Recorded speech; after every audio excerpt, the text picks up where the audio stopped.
Bonjour, donc aujourd'hui on se retrouve pour réaliser un tutoriel sur le logiciel ANSYS Mechanical. On va parler d'un petit exemple, c'est un treillis 2D. Ce tutoriel il va servir d'apprendre les bases du logiciel pour les premières manipulations. Et après on va essayer de décrire un peu la façon la plus simple possible, donc de parler de l'interface graphique du logiciel, parce que c'est un logiciel qu'on peut utiliser aussi à l'aide de scripts. C'est une méthode qui est un peu plus intéressante, mais pour débuter qui pose quelques soucis. Donc on va y aller tranquille aujourd'hui avec un petit exemple, donc le treillis 2D. Donc en fait on va s'intéresser à ce problème. On a un treillis de la sorte comme on peut le voir à l'écran, avec ses dimensions, etc. Et on va chercher les forces de réaction, les contraintes et les déplacements. Donc ANSYS il utilise du calcul par élément fini pour trouver toutes ces informations, et on peut réaliser les calculs à la main vu que c'est une structure qui est assez simple, et ensuite comparer avec les résultats obtenus par le logiciel. Là c'est un petit fascicule PDF en fait qu'on va vous donner avec la vidéo. Donc on a la structure et on a les données pour réaliser la géométrie. Donc là on est sur ANSYS. Donc c'est un logiciel qui se présente comme ça, c'est une interface qui est assez simple. Là on a la zone où tout va se dessiner, la zone de graphique. Et à gauche on a toute la zone où on va venir choisir les propriétés qu'on veut donner à notre structure, les matériaux qu'on va utiliser et tout plein de choses. Donc on va commencer dans un premier temps par donner un titre à notre projet. Pour ça on fait File, Change Title, et on va rentrer un titre. Donc on va l'appeler Bridge Truss Tutorial. Bridge.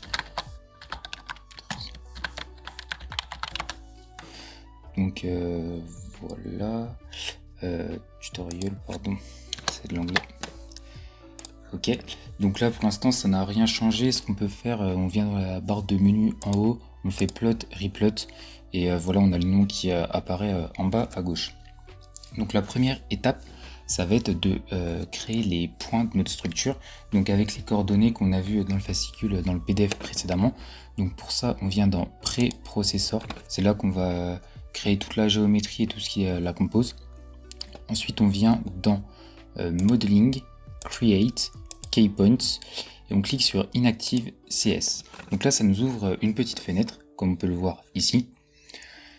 On a quelques cases à remplir, donc dans la première case on va mettre le numéro du point, donc on va commencer par le point 1, ensuite les coordonnées, donc x, 0, y, 0, et vu qu'on fait un problème 2D, on va pas se soucier de la coordonnée z, donc on rentre juste ces deux coordonnées. Ensuite on fait attention, on appuie sur Apply. Voilà, donc comme ça nous permet de rouvrir directement la fenêtre et de pouvoir enchaîner avec les autres points. Si on clique sur OK, il faudra toujours revenir dans la fenêtre de gauche, enfin, ça va pas être pratique. Donc là, on va rentrer tous les autres points, donc le point 2.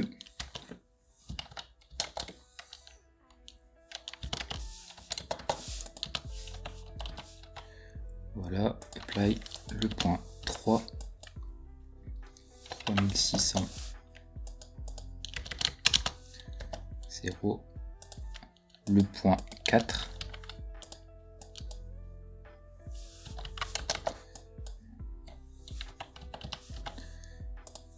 le point 5. On peut voir derrière que les points commencent à se créer un par un. Après ça va se mettre automatiquement à l'échelle de la fenêtre.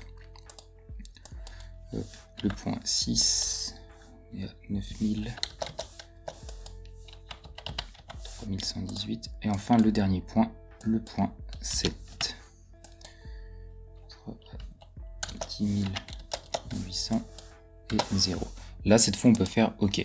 Donc voilà, là on a tous nos points. Le premier il est un peu caché, il est ici, il est caché par le repère, mais ils sont bien tous là. Donc l'étape suivante, ça va être de créer des lignes. Donc pour ça on reste dans la section Create, on va dans Lines, encore Lines, et on clique sur Inactive Chord. Donc ça nous ouvre une petite fenêtre qu'on peut voir ici. Donc on va rien toucher dedans. Là on a sélectionné Pick, on voit qu'on a une petite flèche pour sélectionner. On va cliquer sur le premier point, donc le numéro 1 qui est caché ici. On clique dessus, il est encadré en jaune, et voilà ce qui se passe. Donc en fait là on va devoir sélectionner le deuxième point. On voit, on a un petit aperçu, si on vient là ça va nous créer une ligne entre le point 1 et 3, si on vient là entre le point 1 et 4, etc. Et nous on va venir là, on va cliquer sur le point 2, hop, et voilà, on a une ligne qui est créée. Donc maintenant on va faire ça pour chacun des points. On va créer une ligne qui va relier tous les points entre eux pour obtenir la forme qu'on a vue sur le fichier PDF. Donc on continue, hop, on va essayer d'aller un peu rapidement. Hop. Après on n'est pas obligé d'être super précis, hein. On clique un peu à côté, ça détecte automatiquement qu'il y a un point. Donc voilà, là on a créé toutes nos lignes, on peut cliquer sur OK. Donc ça c'est terminé. Maintenant, ce qu'on va faire, c'est définir le type d'élément qu'on va utiliser dans notre simulation par élément fini. Donc pour ça, on va venir dans la catégorie Element Type, Add, Edit, Delete. Ça nous ouvre cette fenêtre. On clique sur Add. Et là, on va venir choisir notre élément. Donc, on va venir dans Link et on va choisir ce premier élément qui est en surbrillance. Donc, ça va être un élément 3D, malgré qu'on fasse une simulation en 2D, mais ça posera pas de problème. Il faut savoir que dans ANSYS, les éléments, selon les mises à jour, sont régulièrement modifiés et on peut faire beaucoup de choses avec certains éléments. Par exemple, de la 2D avec des éléments 3D. Là, on a le numéro de référence de l'élément. En fait, ça va permettre, si on utilise plusieurs types d'éléments, de les noter et de savoir quels sont quels éléments. Donc là, on clique sur OK. On a notre type d'élément qui apparaît ici. On peut fermer cette fenêtre. Donc maintenant, ce qu'on va faire, c'est définir les propriétés géométriques de nos éléments. Donc on va venir dans Section et en fait, on va indiquer une section à nos éléments. Donc Link, Add. Là, on va rentrer un numéro, donc on peut mettre 1. C'est la même histoire que précédemment. Ça nous ouvre cette fenêtre. Ici encore, on met 0, c'est juste le nom de la section. Et là, par contre, ça va être important, ça va être une data qui nous est fournie dans les données, que vous retrouverez dans le fascicule, qu'on n'a pas vu juste avant, mais le fascicule sera mis à jour. Et du coup, on va rentrer la section. Donc la section, c'est 3250. On reste comme ça, on clique sur OK. Et donc voilà, c'est fait. Maintenant, on va définir dans un second temps les propriétés des éléments. Donc, enfin des matériaux, pardon. Donc on va dans Material Props, Material Models, et ça nous ouvre cette fenêtre. Donc on réalise un essai sur une structure qui est linéaire, élastique, isotrope. Donc on vient dans Structural, Linéaire, Élastique, Isotropique. Et on a cette fenêtre qui s'ouvre. Donc là, ce qu'on va venir rentrer dans EX, c'est le module Young. Donc on va rentrer sa valeur, on a 200 000. Et ce qu'il faut préciser aussi, c'est que là on est à 200 000 mégapascales.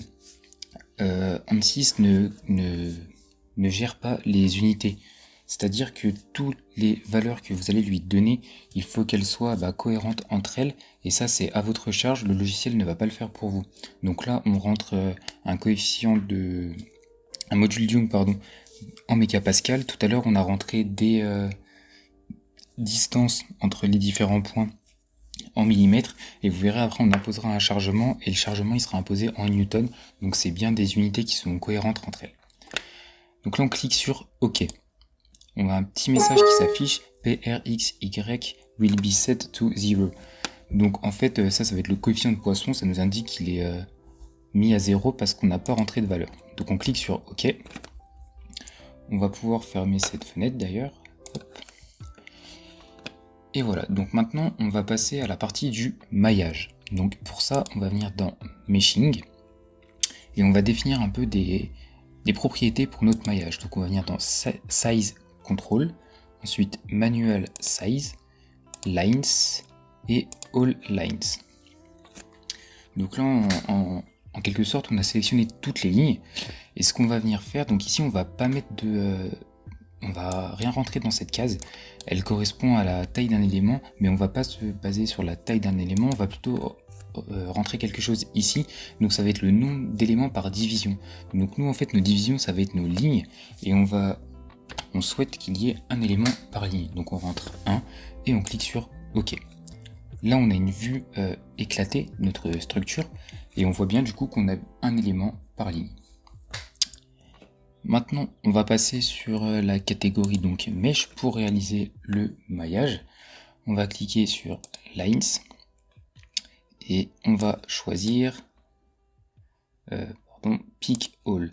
Donc ça nous a sélectionné l'intégralité des lignes et ça a fait le maillage. Donc après, si on veut, ça c'est à notre guise, on peut afficher les numéros des nœuds, des éléments, etc. Pour ça, on fait Plot Control, Numbering, et là on a tout plein d'options qu'on peut choisir, par exemple pour voir les numéros des points.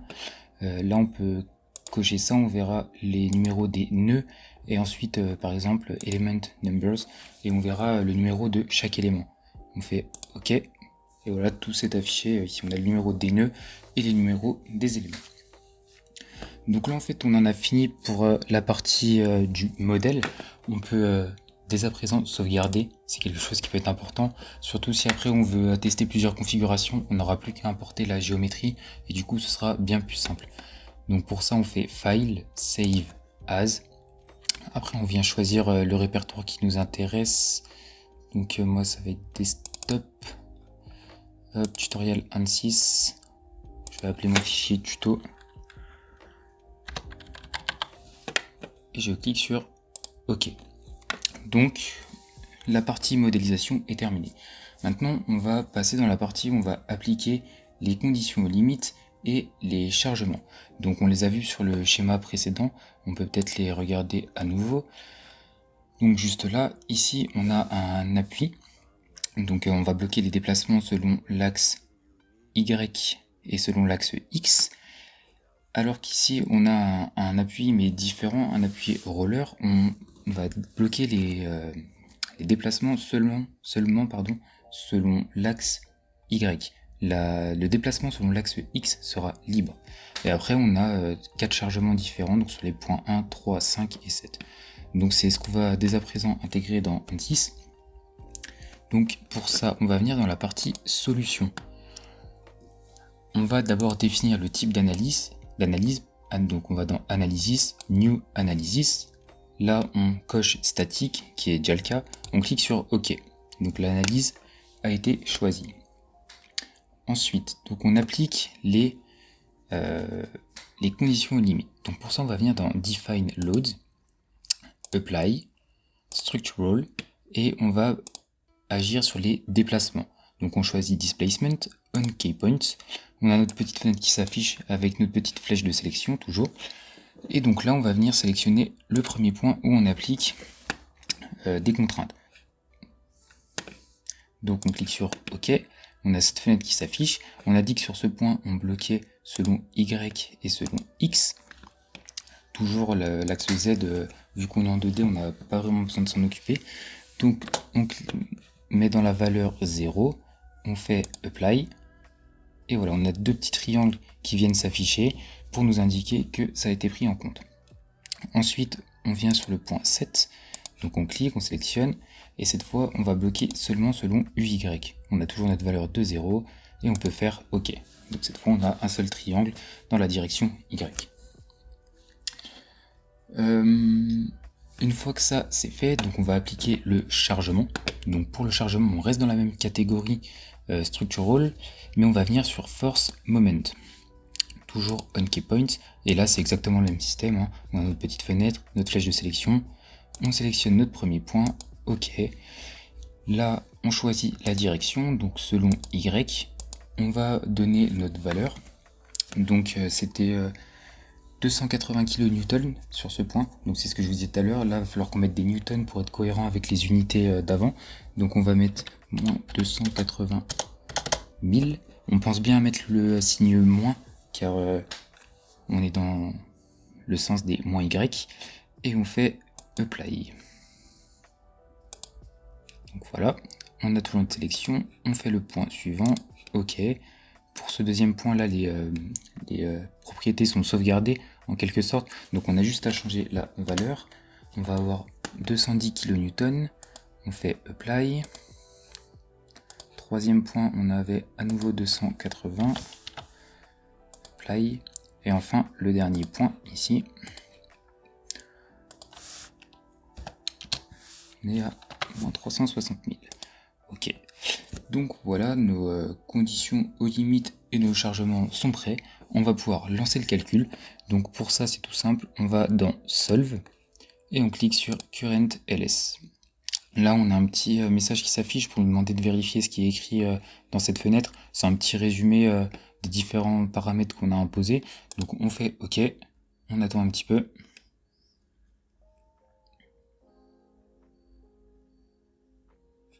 Là, la solution a été calculée, on a une fenêtre qui s'affiche, solution is down.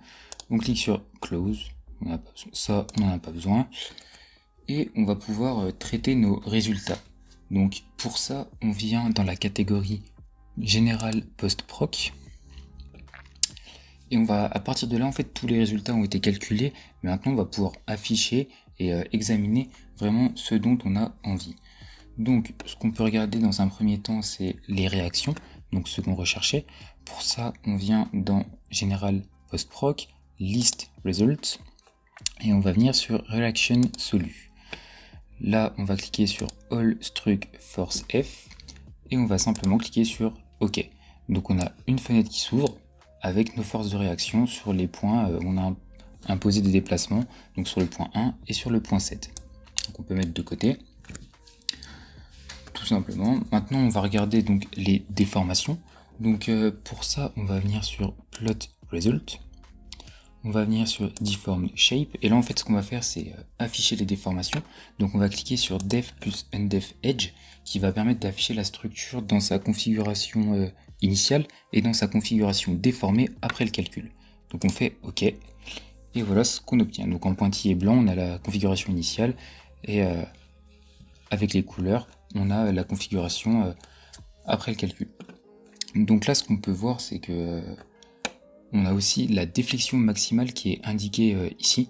Donc ça, c'est un paramètre qui peut être super important. Et maintenant, ce qu'on va faire, c'est regarder le graphique et essayer de faire en sorte que ce soit plus facile à analyser. Parce que là, du coup, on a la déformée, mais enfin, on n'a pas de valeur, on n'a rien. Donc pour ça, ça va être tout simple.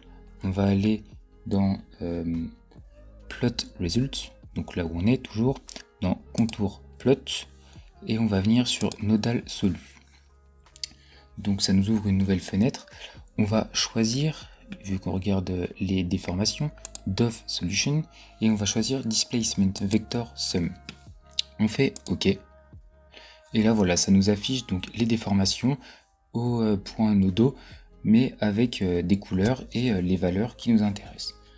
Les valeurs, elles sont pas top. On peut, si on veut, les rendre plus agréables à lire. Donc pour ça, c'est simple, on va dans Plot Control, Style, Contour, Uniforme Contour.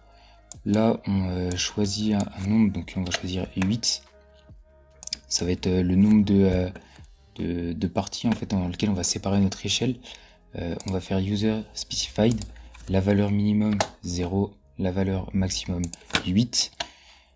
On fait OK. Et du coup, vu qu'on avait choisi de séparer en 8, on va 0 à 1, 2, 3, etc. jusqu'à 8.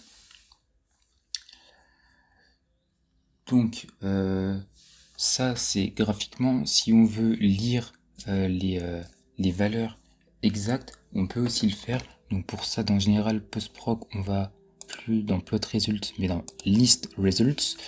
Et là, on va faire Nodal Solution.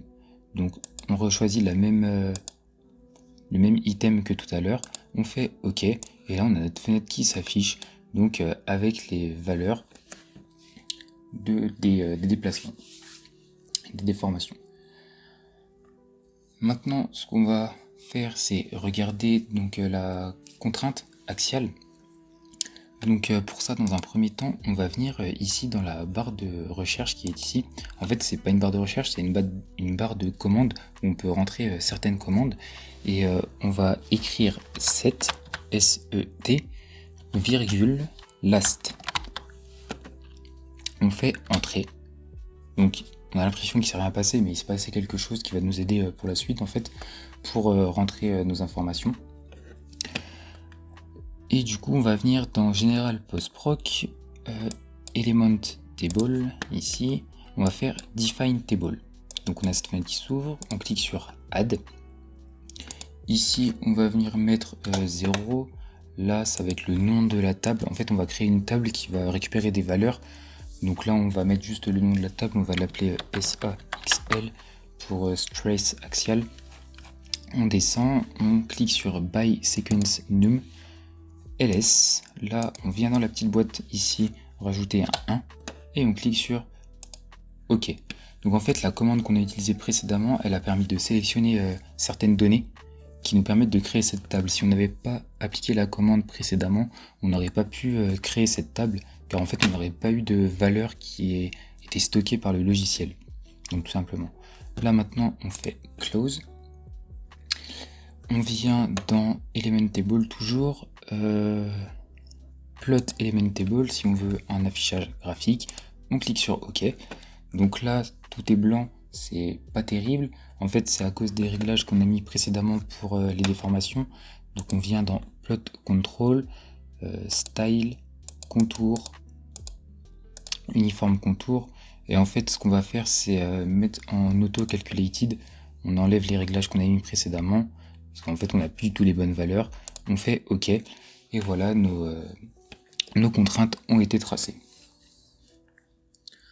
Donc c'est pareil comme le reste, les contraintes on peut les voir si on veut du coup, enfin de façon numérique. Donc pour ça on clique tout simplement sur List Element Table, on clique sur la table qu'on avait créée, SAXL, on clique sur OK, et voilà, on a nos valeurs en chaque point, pas en chaque point, pardon, pour chaque élément. Donc là c'est fini pour ce tutoriel. Donc en fait on a obtenu tout plein de valeurs, des graphiques qu'on peut analyser. Ça c'est pas mon travail, c'est le vôtre. Vous pouvez faire le calcul à la main pour obtenir certaines valeurs et comparer, parce que c'est pas une structure qui est très difficile. Je vais juste vous dire deux petits mots sur la deuxième méthode pour utiliser ANSYS Mechanical APDL, qui sont du coup les scripts. Les scripts en fait ça va juste être des fichiers texte avec certaines lignes de commande. On vous mettra un exemple dans le fichier PDF, mais sinon on va pas en parler vraiment plus que ça ici.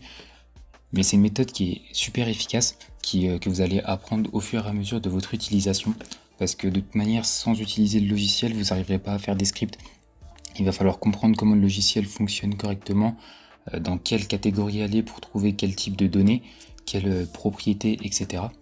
Mais par exemple, ce que je peux vous montrer, ça va être si on revient dans le préprocesseur, quand on a défini par exemple nos points, à la toute première étape, donc on était dans Modeling, Create, Key Points, on avait cliqué là-dessus.